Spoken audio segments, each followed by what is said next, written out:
하나님 말씀 읽겠습니다. 그들은 조각목으로 궤를 짜되 길이는 2규빗 반, 너비는 1규빗 반, 높이는 1규빗 반이 되게 하고 너는 순금으로 그것을 싸되 그 안팎을 싸고 위쪽 가장자리로 돌아가며 금테를 두르고 금고리 넷을 부어 만들어 그 네 발에 달되 이쪽에 2고리 저쪽에 2고리를 달며 조각목으로 채를 만들어 금으로 싸고 그 채를 궤 양쪽 고리에 꿰어서 궤를 매게 하며 채를 궤의 고리에 꿰인 대로 두고 빼내지 말지며 내가 내게 줄 정거판을 궤 속에 둘지며 순금으로 속죄소를 만들되 길이는 2규빗 반, 너비는 1규빗 반이 되게 하고 금으로 그룹 둘을 속죄소 두 끝에 쳐서 만들되 한 그룹은 이쪽에 또 한 그룹은 저쪽에 곧 속죄소 두 끝에 속죄소와 한 덩이로 연결할지며 그룹들은 그 날개를 높이 펴서 그 날개로 속죄소를 덮으며 그 얼굴을 서로 대하여 속죄소를 향하게 하고 속죄소를 궤 위에 얹고 내가 내게 줄 증거판을 궤 속에 넣어라.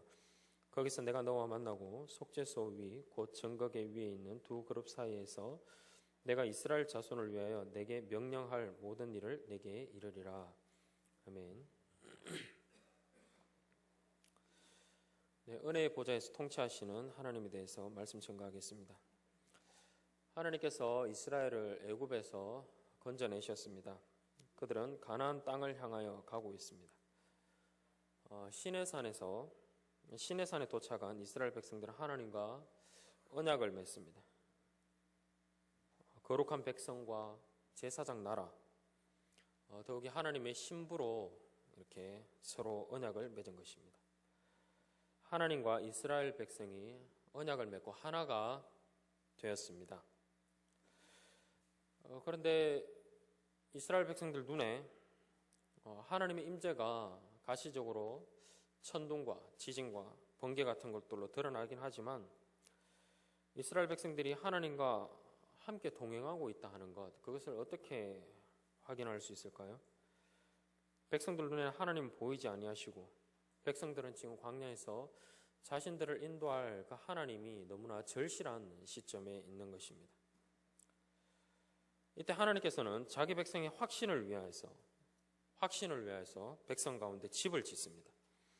하나님께서 자기 집을 만들라 명령하시는데 오늘 본문 25장 8절을 한번 보도록 하겠습니다. 내가 그들 중에 거할 성소를 그들이 나를 위하여 짓되.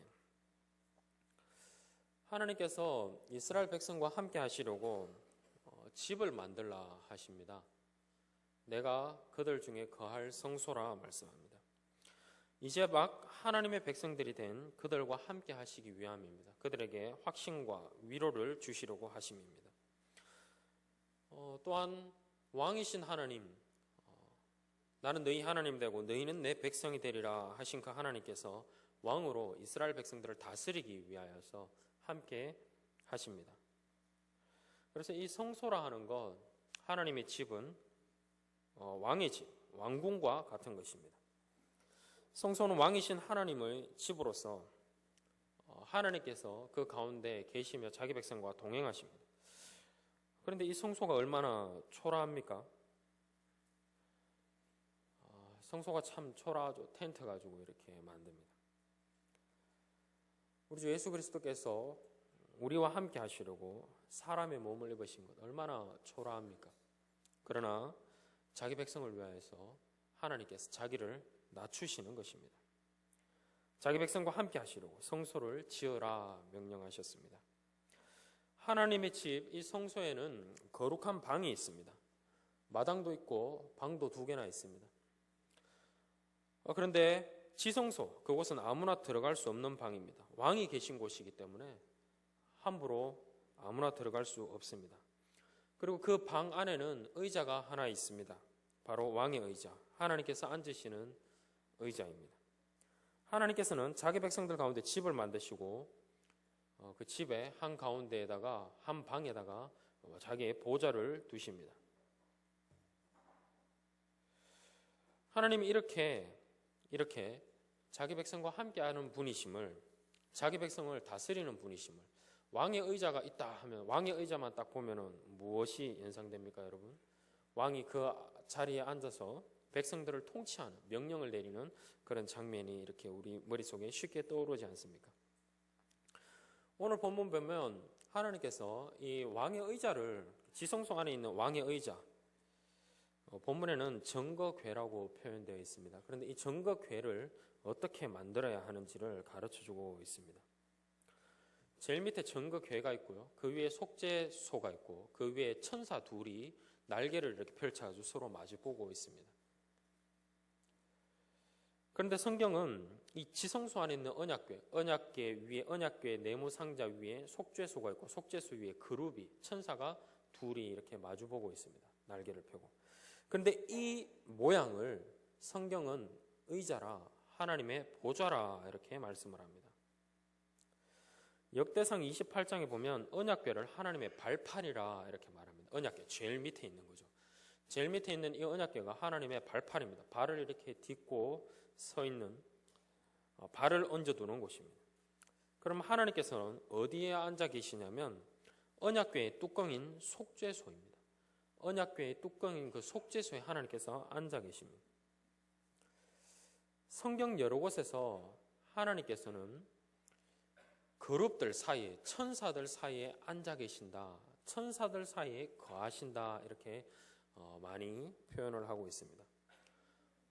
언약궤가 있고 그 위에 뚜껑으로 속죄소가 있고 속죄소 양편에 천사들이 있습니다. 날개를 편 천사들이 있고, 그리고 속죄소 그 위에 천사들 사이에 누가 있는 것입니까? 하나님이 앉아 계신 것입니다. 이것을 예레미야 3장에 보면은 3장 16절 17절에 보면 분명히 여호와의 보좌라 이렇게 명시적으로 표현을 합니다. 천사가 날개를 펼치고 있는 그 사이에 여호와 하나님께서 앉아 계시죠. 하지만 여러분, 이 의자는 비어 있습니다. 하나님이 눈에 보이지 않으시지 않습니까? 눈에 보이지 않는 하나님께서 성소의 가장 거룩한 장소에서 앉아서 통치하고 계십니다.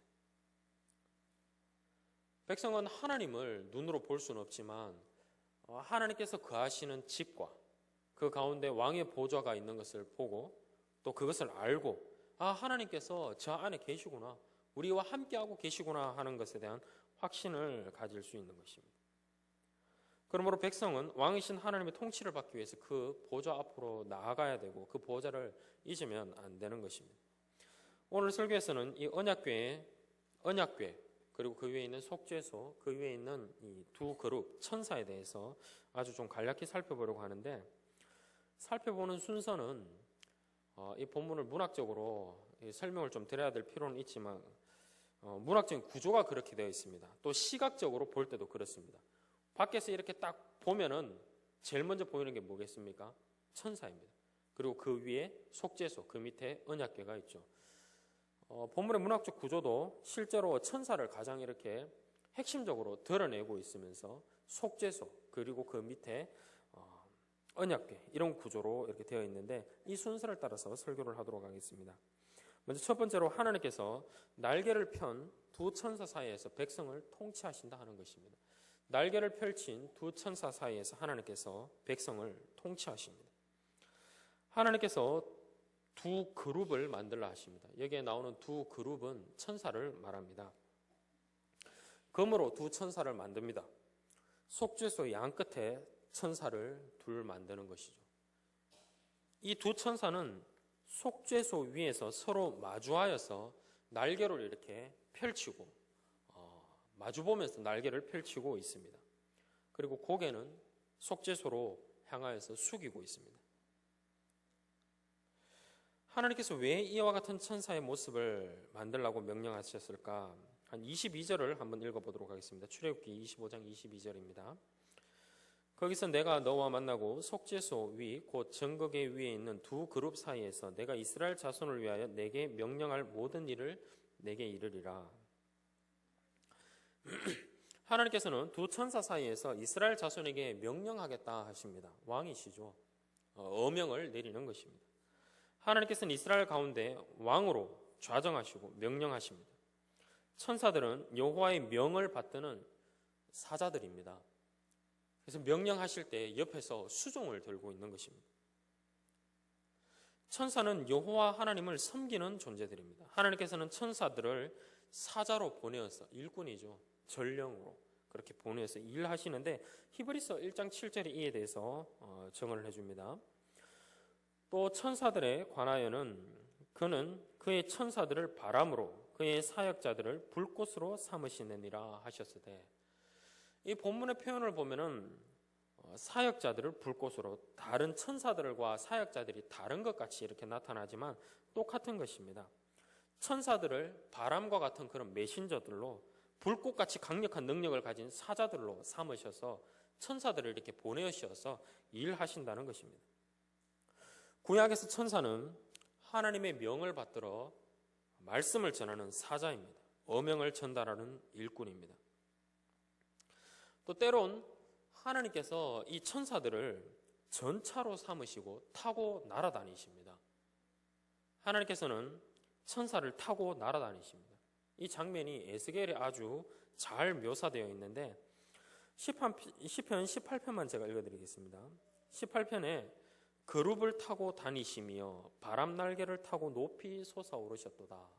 하나님께서 그룹들, 천사들을 타고 날아다니신다는 것입니다. 천사들은 하나님의 수행 비서로서, 사자로서 그렇게 하나님을 모시는 존재들입니다. 천사는 하나님께서 타고 다니시는 전차입니다. 그런데 왜 전차라 할까요? 전쟁하기 위해서죠. 왕이 이 전차를 타고 다니며 전쟁을 수행하십니다. 천사의 역할, 전차로서 왕을 모시고 불꽃 같은 강력한 능력을 행합니다. 구약에서 천사들은 하나님의 사역자가 되어서 하나님을 모시고 다니며 구원의 은혜를 베풀기도 하고 심판을 행하기도 합니다. 천사가 하는 일이 굉장히 많죠. 말씀을 전하기도 하고 하나님 옆에서 하나님을 보호하기도 하고 하나님의 수행비서로 나아가서 구원을 베풀기도, 심판을 베풀기도 합니다. 그런데 왜 천사가 이와 같은 일을 하냐면은 천사는 하나님과 그 백성이 맺은 언약의 증인이기 때문입니다.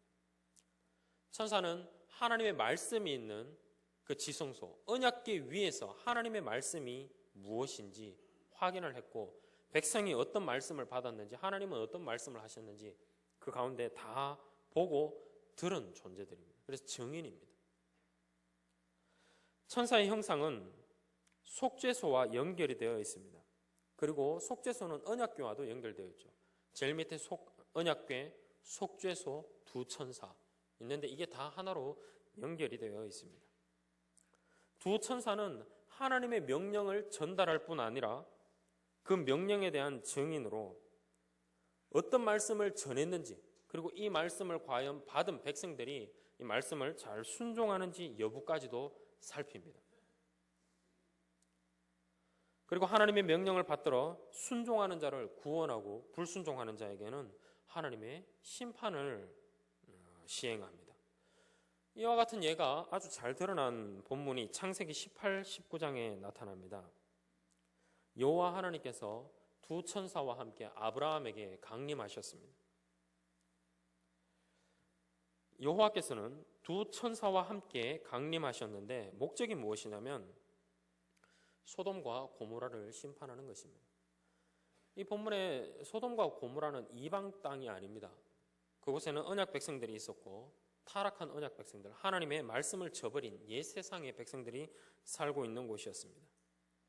여호와께서는 참다가 이제 두 천사와 함께 그 땅을 심판하시려고 강림하셨습니다. 그런데 19장부터는 실제로 소돔에 이 심판을 시행하러 가는 장면을 보시면 하나님이 빠지시고 두 천사가 하나님의 명을 받아서 갑니다. 천사 둘만 나타납니다. 언약의 증인인 두 천사는 먼저 이 소돔에 가서 무슨 일을 행하냐면 의인 롯을 구원합니다. 그리고 소돔의 악인들이 멸망받아 마땅한 자들이다 하는 것을 다시 한 번 더 확인을 합니다. 그때 하늘로부터 유황과 불이 비같이 쏟아졌다 말씀을 하고 있습니다. 천사는 하나님과 그 백성의 언약의 증인입니다. 언약의 증인으로 또 구원과 심판을 대행하는 여호와의 사자로 그렇게 등장합니다. 그래서 우리는 구약 성경을 읽다 보면 하나님의 구원과 이 심판을 시행할 때 천사들이 등장하는 것을 아주 쉽게 찾아볼 수 있습니다. 또 천사들의 역할이 하나 더 있는데, 두 천사는 날개를 펼쳐서 그 가운데 보호하고 있죠. 시언자, 속죄소 위에 앉아 계신 그 하나님을 이렇게 감싸고 있는 모습을 하고 있습니다. 물론 하나님께서 천사들의 보호를 받으셔야 하는 분은 아닙니다. 그러나 이 형상은 분명히 어떤 의도고 하는 바가 있습니다. 죄인이 함부로 여호와께 접근하지 못하도록 막고 있는 것입니다. 거룩하신 하나님께서 좌정하신 곳입니다. 이곳에는 결코 죄인이 나아갈 수가 없습니다. 천사들이 이 거룩한 장소를 지키고 있습니다. 그래서 이 지성소를 들어오기 이전부터 성소 안쪽의 벽면들을 보면 그룹들이 아주 정교하게 수놓아져 있고, 그리고 성소와 지성소를 가르고 있는 그 휘장에도 그룹들이 수놓아져 있습니다. 그림뿐일까요? 그렇지 않습니다. 하나님께서 임재하고 계신 그곳에 천사들이 아무나 들어오지 못하도록 경계를 서고 있는 것입니다. 거룩하신 하나님께 죄인이 함부로 접근하지 못합니다. 하나님의 동산에서 아담이 범죄했을 때 그들이 내어 쫓김을 당했습니다. 그때 하나님께서는 거룩한 동산을 지키기 위하여서 화염검과 함께 그룹들을 동산 입구에다가 두셨죠. 죄인들이 다시 그 동산으로 들어오지 못하도록 지키고 계신 것입니다. 천사의 일이 굉장히 많습니다. 하나님께서는 천사들 사이에서 말씀하시고 천사들은 말씀을 수종듭니다. 그리고 그 말씀에 따라서 구원하기도 심판하기도 합니다. 또 죄인들이 하나님께 나오지 못하도록 막기도 합니다. 여러분, 이스라엘 백성들이 이 지성소에 두 천사, 하나님께서 이 두 천사를 만들라 하셨는데 이걸 볼 때 무슨 생각을 해야 하겠습니까? 바로 이와 같은 생각들을 하는 것입니다. 여호와 하나님의 말씀에 이 천사들이 수종되지 않습니까? 어떻게 수종됩니까? 순종하는 자에게는 복으로, 불순종하는 자에게는 사망으로, 심판으로 그렇게 하나님의 말씀을 수종됩니다. 이 두 천사를 보면서 이스라엘 백성들은 이 두 천사가 그 가운데 있다는 것을 알고 이스라엘 백성들은 하나님의 말씀에 순종해야 하는구나 하는 것을 경각심을 가지는 것입니다. 언약의 증인들인 천사들, 그들이 여호와의 말씀을 힘있고 능력있게 시행하기 때문입니다. 여호와의 말씀에 불순종할 때는 반드시 언약적 저주가 임합니다. 이 취사 선택이 아닙니다. 누구는 운 좋아서 넘어가고 이런 게 아닙니다. 또 여호와의 말씀에 순종할 때는 반드시 여호와의 사자들을 통해서 구원을 입게 됩니다. 그러나 신약시대 이게 시간상으로 죄지었다고 해서 바로 하나님이 보응하시고 그러지 않으시죠. 그러니까 우리가 잘 모를 뿐입니다. 그러나 하나님께서는 말씀에 따라서 반드시 갚으시는 하나님이십니다. 그렇다면 지금 우리도 천사들의 이 구원과 심판을 두려워하면서 살아가야 할까요? 신약시대에는 아주 큰 변화가 있습니다. 우리 주 예수 그리스도께서 구속의 사역을 완성하시고 승천하셨습니다. 사람으로 오신 그리스도께서 하늘 보좌에 앉으셨습니다. 사람의 지위가 굉장히 높아졌죠. 하나님께서 그에게 하늘과 땅의 모든 권세를 다 주셨습니다. 사람이 굉장히 높아졌습니다. 또한 그분께서 하늘과 땅의 모든 권세를 지니신 그분께서 땅에 성령을 부어주셨습니다. 사람들이 성령님을 받았습니다. 그 때문에 천사와 사람의 이제 역할, 신분이 바뀌는 현상이 발생합니다. 신분이 뒤바뀝니다. 구약 시대에는 천사들이 언약의 증인 노릇을 했지만 이제 신약 시대에는 성령을 받은 교회의 직분자들이 언약의 증인입니다. 물론 성령을 받은 세례받은 모든 사람들이 다 언약의 증인입니다. 그러나 1차적으로 직분자가 먼저 한다는 것입니다. 사람들이 이제는 하나님의 사자가 되는 것입니다. 말씀과 권징으로 천국을 열고 닫는 권세를 시행합니다. 치료회를 구성하는 장로들이 언약의 증인 역할을 하는 것이죠. 성령으로 하나님의 말씀을 분별하며 의인을 보호하며 죄인을 책망합니다. 그리고 회개치 않는 죄인이 거룩하신 하나님의 존전에 나오지 못하도록 성찬상을 하나님의 말씀의 검으로 지키는 역할을 하죠. 장로들의 치리는 구약시대의 천사들이 하는 것이었습니다. 장로들의 치리를 받는 성도들은 모두가 하나님의 사자가 되어서 이제 세상으로 나아갑니다. 모든 성도들은 세상에서 하나님의 사역자가 되어서 하나님의 뜻을 가르치고 전파하고 구원하기도 하고 심판하기도 하는 것입니다.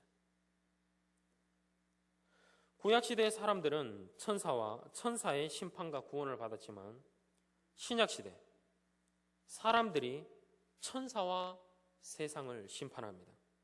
고린도전서 6장에서 그렇게 말씀하고 있습니다. 천사와 세상을 사람이 심판한다 말씀합니다. 완전 신분이 바뀌었습니다. 또한 신약시대의 천사는 구원받을 상속자들을 섬기는 종이라 이렇게 말씀을 하고 있습니다. 히브리서 1장에서 말씀을 하죠. 우리 주 예수 그리스도께서 구속하시고 성령을 보내주셨기 때문에 이런 일이 일어났습니다. 우리는 천사들이 했던 그 일을 교회의 치료회인 당회가 한다는 것을 꼭 기억해야 합니다. 그리고 당회의 권세가 무엇인지를 잘 알고 그 당회의 권세에 순복해야 하는 것입니다. 당회는 하나님의 말씀을 따라 심판과 구원을 행하는 사역자요 하나님의 증인입니다. 다음으로 두 번째로 살펴볼 것은 속죄소입니다. 하나님께서는 사죄의 은혜를 베풀어 주심으로 백성을 통치하신다는 내용을 증거하겠습니다. 하나님께서는 사죄의 은혜를 베풀어 주심으로 백성을 통치하십니다.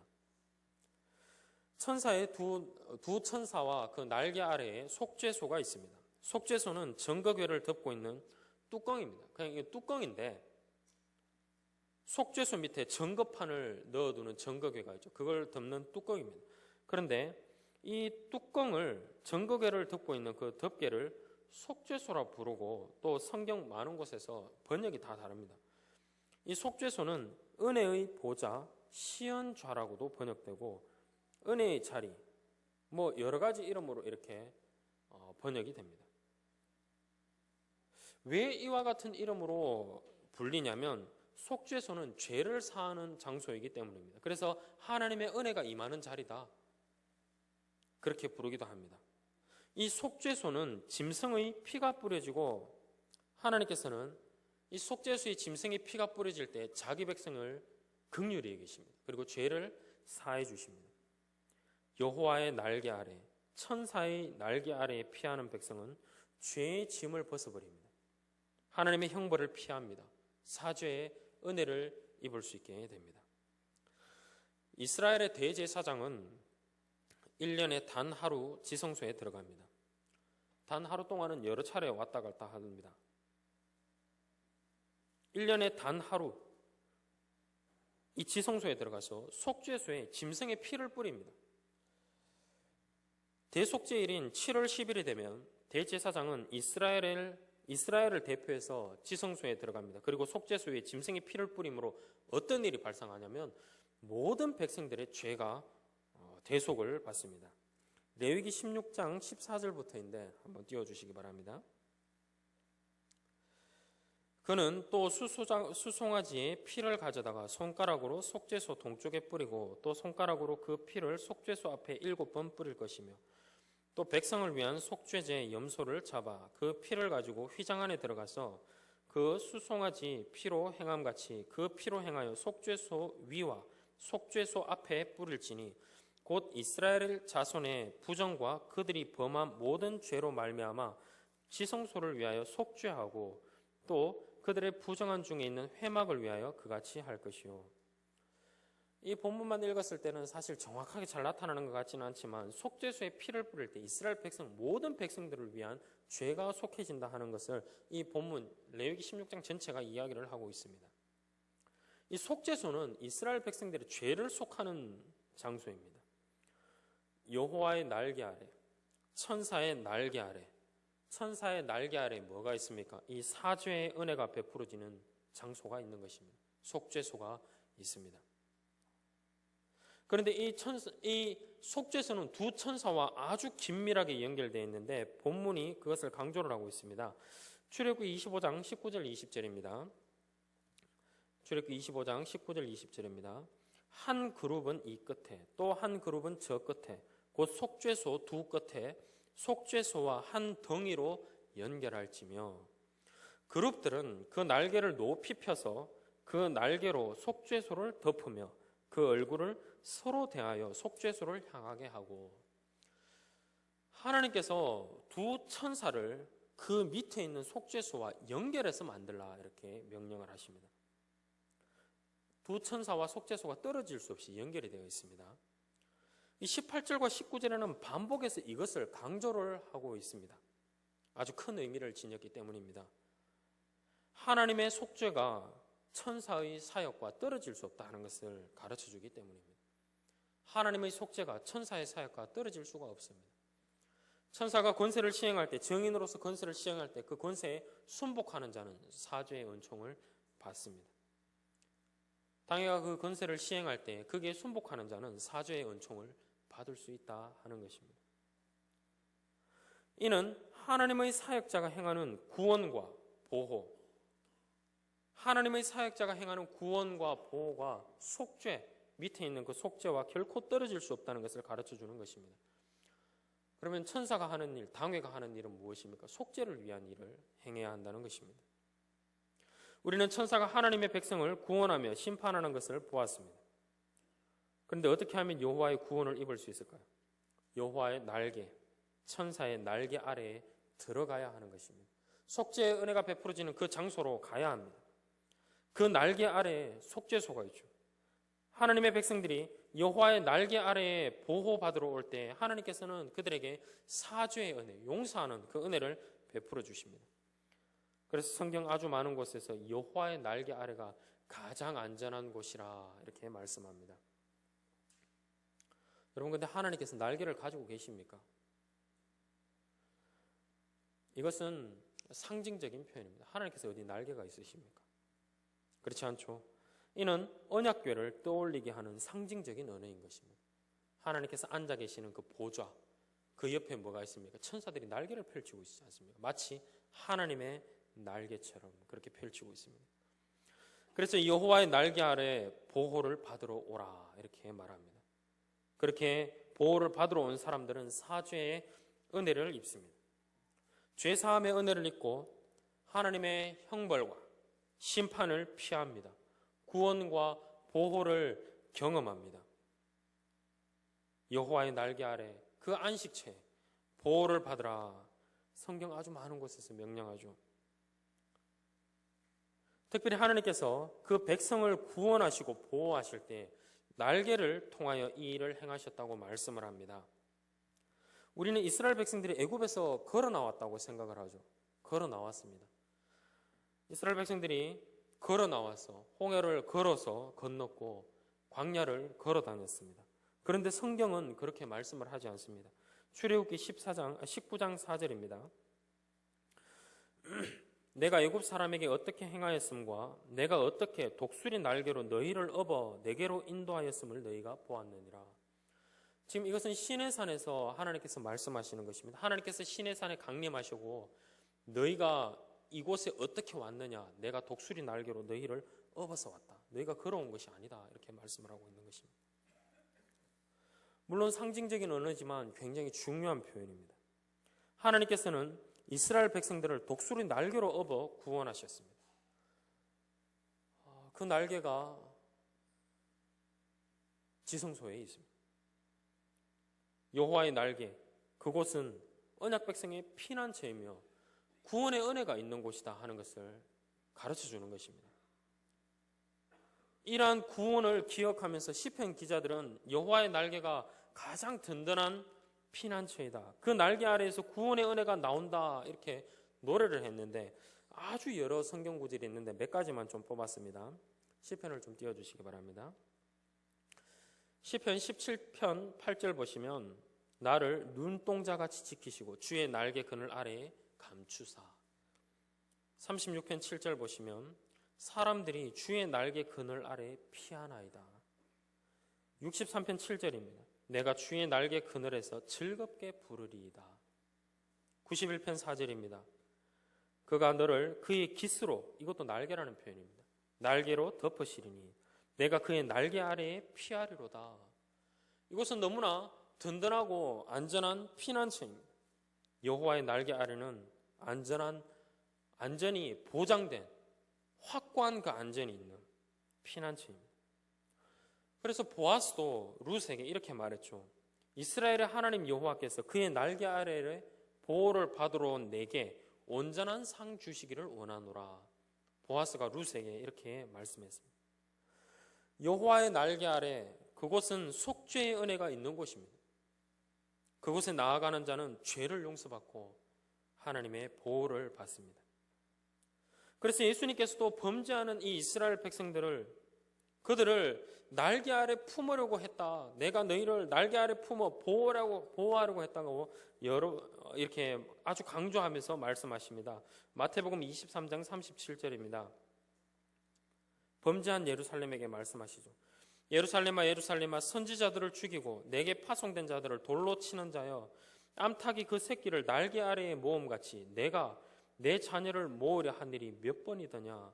그러나 너희가 원하지 아니하였도다. 하나님께서는 이렇게 자기의 날개 아래에 백성들을 이렇게 자꾸 모으십니다.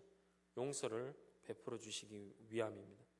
여호와의 날개 아래, 그곳은 정말 은혜가 있는 곳입니다. 그곳에 나아가는 자는 어떤 죄를 지었다 할지라도 하나님의 용서를 받을 수가 있습니다. 그곳에 나아가는 자는 생명을 얻을 수 있습니다. 그렇다면 과연 누가 여호와의 날개 아래에 피하는 사람입니까? 자기 죄를 통한히 여기는 사람입니다. 상한 심령을 가진 자, 그는 여호와의 날개 아래에 피하여 거기로부터 나오는 죄 사함의 은혜를 사모하는 사람입니다. 그렇지만 자기 죄를 고백하지 않고 인정하지 않는 사람은 여호와의 날개 아래로 피하지 않겠죠.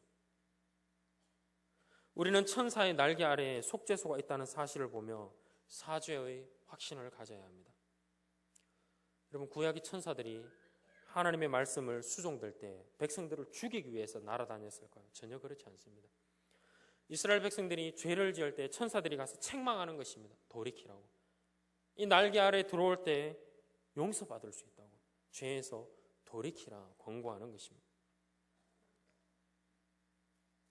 여호와의 날개 아래로 피하는 자들에게는 죄 사함의 은혜가 주어집니다. 죄는 숨기고 가리는 것이 아닙니다. 그리스도의 보혈을 의지하여 하나님께 고백하는 것입니다. 죄를 가리는 자마다 소돔과 고모라처럼, 예루살렘처럼 심판을 면치 못하는 것입니다. 죄는 여호와 하나님께 고백하며 그 날개 아래에서 사함받기 위하여 가지고 나오는 것입니다. 이런 회개의 사역도 역시 당회와 아주 밀접하게 연결이 되어 있습니다. 여러분, 당회의 책망을 받아보셨습니까? 그는 복된 사람입니다. 당회의 책망을 받아서 자기 죄를 깨닫고 돌이켜 회개하는 자는 정말 복된 사람입니다. 당회의 책망 죽으라고 하는 것입니까? 아니죠. 사죄의 은혜, 속죄의 은혜가 있는 그곳으로 죄를 고백하며 나오라 하는 것입니다. 그는 하나님의 날개 아래에 보호를 받는 행복자인 것입니다. 다음으로 세 번째로는 증거판입니다. 증거궤입니다. 하나님께서는 증거판으로 말씀하심으로 백성을 통치하십니다. 말씀하심으로 백성을 통치하십니다. 두 천사와 속죄소 그 가장 아래에 증거궤가 있습니다. 이 증거궤는 10절부터 15절까지 만드는 이 내용이 나타나는데 이 부분은 자세하게 좀 살피지 않도록 하겠습니다. 그러나 증거궤를 이렇게 만들어 놓고 그 안에 뭘 하라고 하냐면은 증거판을 넣어두라 합니다. 16절과 21절입니다. 16절과 21절을 한번 보도록 하겠습니다. 출애굽기 25장 16절 21절. 내가 내게 줄 증거판을 궤 속에 둘지며 15절까지 증거궤를 만들고 그 증거궤 안에 증거판을 넣어두라 말합니다. 21절에도 보면 속죄소를 궤 위에 얹고 내가 내게 줄 증거판을 궤 속에 넣으라 말씀하고 있습니다. 속죄소 아래 증거궤는 언약궤는 증거궤라고도 부릅니다. 증거판을 넣어두는 곳이 궤이기 때문입니다. 이 궤에 들어가는 증거판은 두 개입니다. 두 개. 모세가 하나님께 받은 언약의 말씀 곧 십계명의 두 돌판을 여기에다 넣는데 출애굽기 34장을 한번 보도록 하겠습니다. 앞에 좀 띄워주시기 바랍니다. 여호와께서 모세에게 이르시되 너는 이 말들을 기록하라. 내가 이 말들의 뜻대로 너와 이스라엘과 언약을 세웠음이니라 하시니라.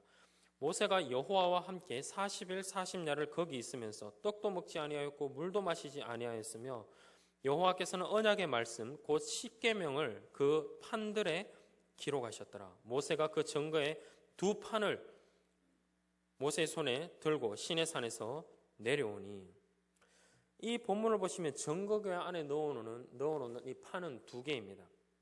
증거판 두 개. 근데 그게 뭐가 새겨져 있다고 말합니까? 십계명이 새겨져 있다고 말씀하죠. 28절에 나타납니다. 십계명이 새겨진 그 두 돌판을 이 언약궤 안에 넣어 놓는다는 것입니다.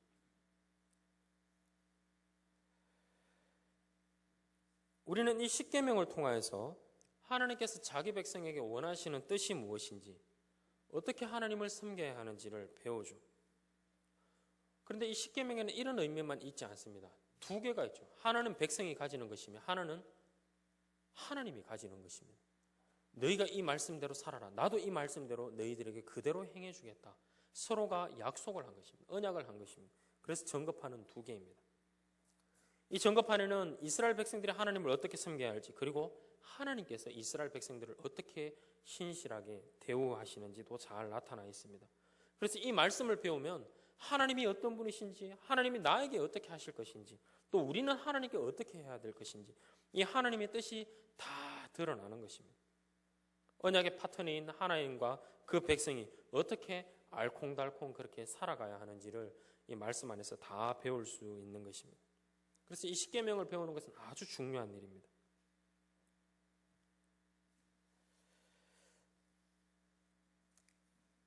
우리도 역시 이 증거판을 통해서 하나님의 뜻이 무엇인지, 우리가 하나님께 어떻게 해야 되는지, 어떻게 하면 언약을 잘 지킬 수 있는지를 알고 배웁니다. 특별히 예수님께서 이 돌판에 기록된 말씀을 잘 요약해 주셨죠. 오늘 오전에도 읽었던 말씀인데 이 본문은 같이 한번 읽어보도록 하겠습니다. 마태복음 22장 37절부터 40절 말씀인데 우리 한 목소리로 같이 한번 읽어보겠습니다. 예수께서 이르시되 내 마음을 다하고 목숨을 다하고 뜻을 다하여 주 너의 하나님을 사랑하라 하셨으니 이것이 크고 첫째 되는 계명이요 둘째도 그와 같으니 내 이웃을 내 자신같이 사랑하라 하셨으니 이 두 계명이 온 율법과 선지자의 강령이니라. 아멘. 바로 하나님을 사랑하는 것과 이웃을 사랑하는 것입니다. 하나님께서도 이 책임을 다 지키셨습니다. 하나님께서도 원수를 사랑하기 위해서 아들을 보내주시는 그 신실함을 이 말씀을 따라서 다 보여주셨죠. 하나님께서는 은혜의 보좌에서 말씀으로 통치를 하십니다. 그의 통치를 받는 사람마다 참된 사람이 됩니다. 여러분, 죄인은 하나님의 형상이 아주 일말 남아있다고 이야기를 하지만 사실 죄인은 하나님의 형상이 아닙니다. 그건 사람이 아닌 것입니다. 죄인은 사람이 아닙니다. 하지만 참된 사람이신 그리스도 안에서 그의 계명을 따르는 자, 그리스도께서 가르치신 하나님을 사랑하고 이웃을 사랑하라 하는 것, 이 계명을 따르는 자, 성령 안에서 그 그리스도의 말씀을 따라 살아가는 자, 그는 하나님의 형상이며 사람입니다. 죄로 인해서 더 이상 하나님의 존재에 나아가지도 못하고 하나님의 말씀이 무엇인지도 또 그 하나님의 말씀을 일부 안다 할지라도 지키지도 못하던 그 사람 아닌 하나님의 형상을 다 잃어버렸던 자들이 사죄의 은총을 입어 그 앞으로 나아갔을 때 무엇을 또 봅니까? 이 말씀을 만나게 되는 것입니다. 하나님의 사역자들에 의해서 속죄의 자리로 이끌려가고 그 속죄의 자리를 경험하고 나면 이제 우리 눈에 하나님의 말씀이 들어온다는 것입니다. 여러분, 회개하는 사람은 이런 경험을 해보셨을 겁니다. 회개하고 나면 어떤 마음이 듭니까? 내가 이제 하나님 말씀 따라 선하게 사랑하며 살아야 되겠구나, 이런 마음이 일어나지 않습니까? 끝까지 사랑하지 않는 사람은 회개하지 않기 때문에 사랑을 안 하는 것입니다. 여러분,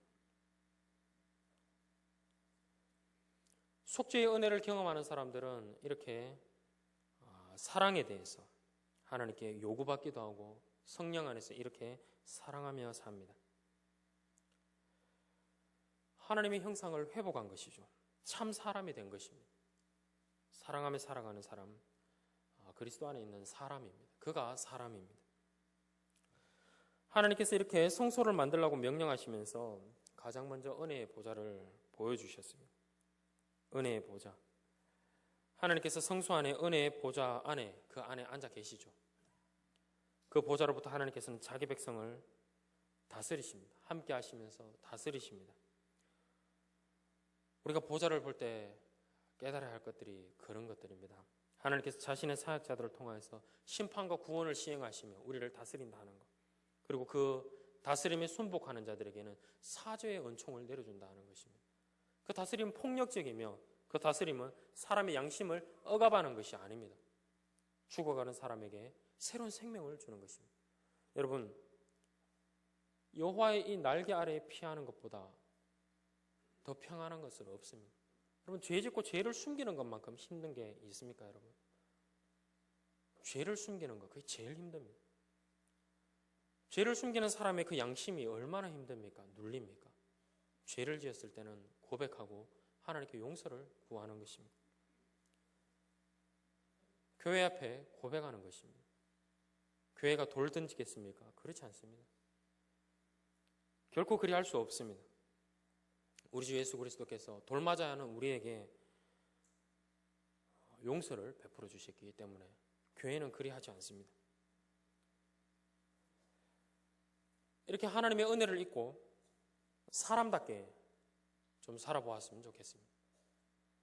우리 모두가 사람답게 그렇게 하나님의 형상을 회복한 모습으로 함께 좀 살 수 있었으면 좋겠습니다. 사랑하는 삶입니다. 이것이 사람입니다. 하나님께서 만드신 사람. 우리가 그렇게 이 은혜의 보좌로 나아가서 여호와의 통치를 받으며 사람답게 그렇게 하나님의 은혜를 드러내는 우리 존재들로서 우리 형제들을 대우하고 또 온 교회를 생각하고 또 세상을 그렇게 대우하는 우리가 되었으면 좋겠습니다. 기도하겠습니다. 하나님 아버지, 하나님께서 이 백성을 홀로 버려두지 아니하시고 동행하시려고 성소를 만드시고 그 성소 가운데에서 참 은혜로 통치하신다 하는 것을 들었습니다. 주님, 우리가 이 통치 앞에 즐거이 나와 속죄의 은혜를 잊고 정말 하나님께서 뜻하시는 바 그 뜻을 쫓아서 즐겁게 기쁘게 사랑하며 살 수 있도록 우리를 도와주시옵소서. 예수님 이름으로 기도드립니다. 아멘.